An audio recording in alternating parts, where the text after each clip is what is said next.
Hello.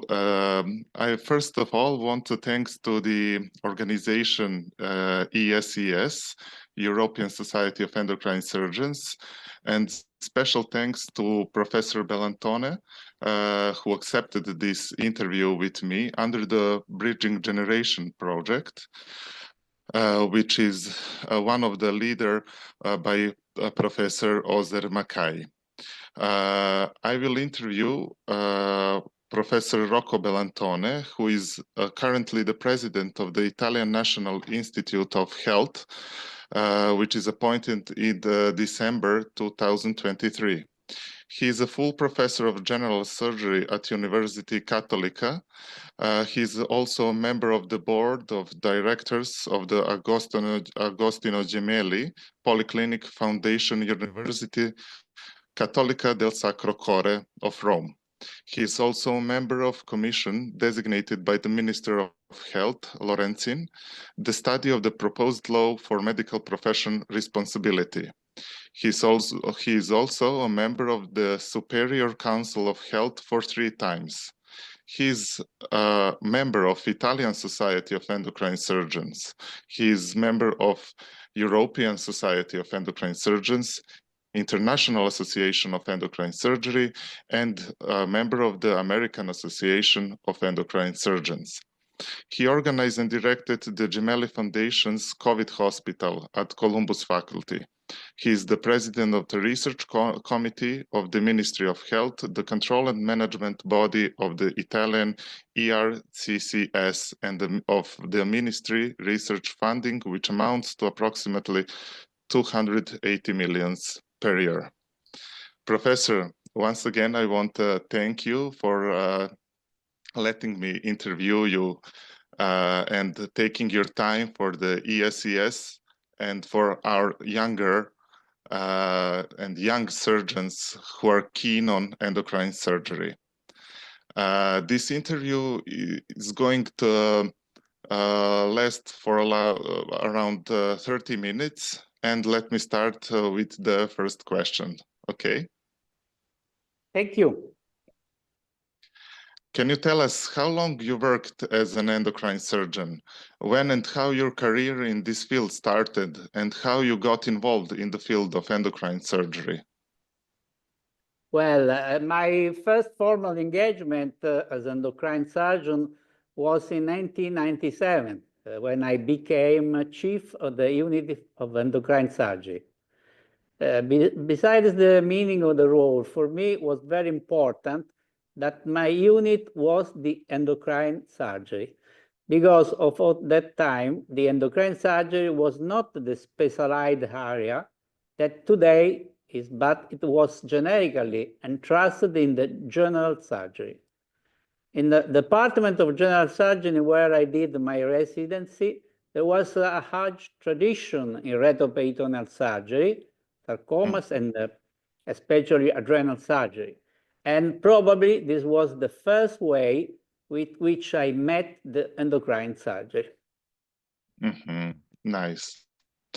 And during your career, you have witnessed, and you also were one of the pioneers who made changes in the field of endocrine surgery. As you mentioned, you were a general surgeon, and then you were familiar with new techniques in endocrine surgery.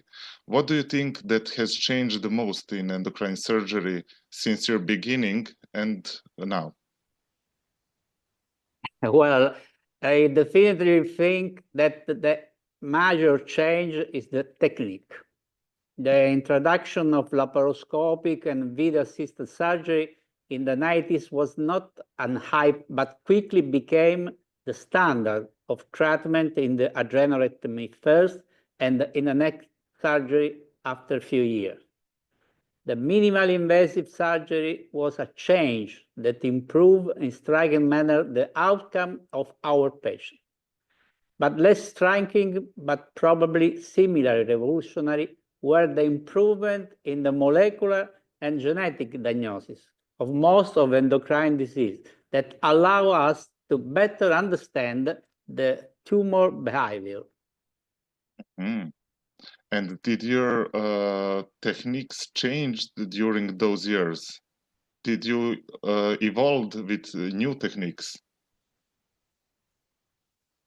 Yes, yes. As one of MIVAT parent, I still believe that the idea of video-assisted technique in neck surgery was revolutionary.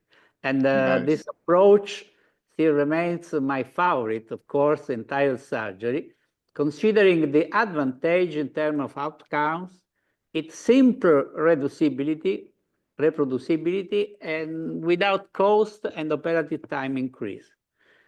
I had experience with robotic intraoperative thyroidectomy. Can I have a role in the treatment of selected case that no fit in MIVAT?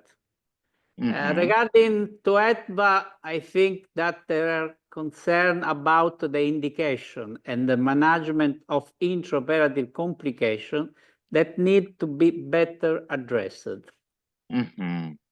Okay. I think there is in this moment quite dangerous. Okay.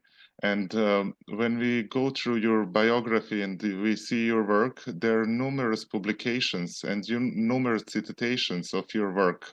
Which of your research are you most proud of, and why? Of course, obviously, the paper about the clinical multi-center study of MIVAT are my favorite, since I was one of inventor.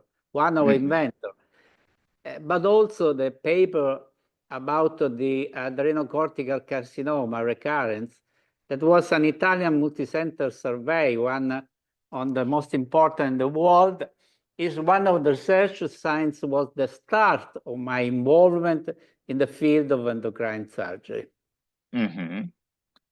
And I saw several of your papers, and I have to say that it is very inspiring for us younger when we see that you started, as you mentioned, as a general surgeon in 1997 with open techniques, and I saw numerous papers about technique with MIVAT, with robotic surgery, with video assisted surgery. So it is very, very inspiring for us younger. What would be your advice for us beginners? What should we focus on? What should be our steps in becoming good endocrine surgeons? Really, in order to become a good endocrine surgeons, adequate knowledge, of course, of embryology and surgical anatomy. We must be a very good general surgeon, and after you can become a good endocrine surgeon. Of course, pay attention to details. Endocrine surgery is a surgery of details. It's a surgery of color. It's a surgery of the small. So you have you must pay attention to details. Good luck. Thank you. And just a few more sentences if you have the time. Thank you. So you mentioned my older professors also, they were general surgeon as you. And I most commonly hear that from you, that we have to be good general surgeons and then to become endocrine surgeons. And what do you think about now? Because nowadays, endocrine surgery is almost like specific specialization. Is it okay, or we have to be first general surgeons? Oh, I think that general surgery must be an super specialization, but the first step, the first mandatory step is general surgery.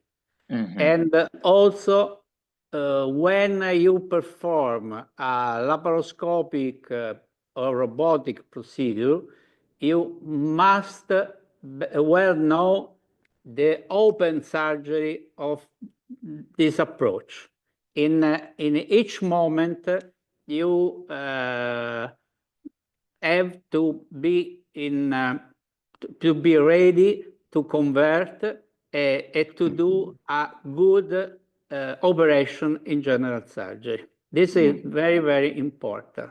So first surgeon, first general surgeon, first open surgeon, and after endocrine surgeon, and after endocrine laparoscopic surgeon. Surgeon, okay. And do you have some tips for MIVAT? MIVAT, my MIVAT is my baby, so all the good is possible. Okay.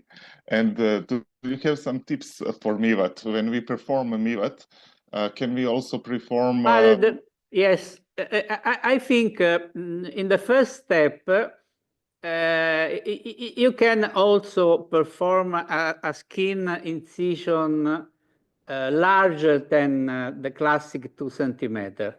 It's not a problem if in the first case you have an incision of 3 centimeter. That is important to have experience, skillness to perform in the other case an incision of 2 centimeter. Okay. So for the beginners in MIVAT, a little bit larger incision. Yes, and during the operation, you have to use camera and eyes in the same time. In a moment, you use camera. In a moment, you use eyes. Nice. Professor, thank you for taking your time for this Bridging Generation project. I also want to say to all the ESCS members that I have visited the Gemelli Hospital last year. I was in opportunity to see how do you work in operating theater. I assisted you one operation, and it was really pleasure for me to be with you in the OR. Also, I met you in a ESCS Congress in Rome this year. So you're one of the pioneers of endocrine surgery, and thank you for taking the time for the ESCS and Bridging Generation project. Thank you, and good job. Thank you, good Professor. luck, especially. Thank you, Professor. Bye-bye. Bye.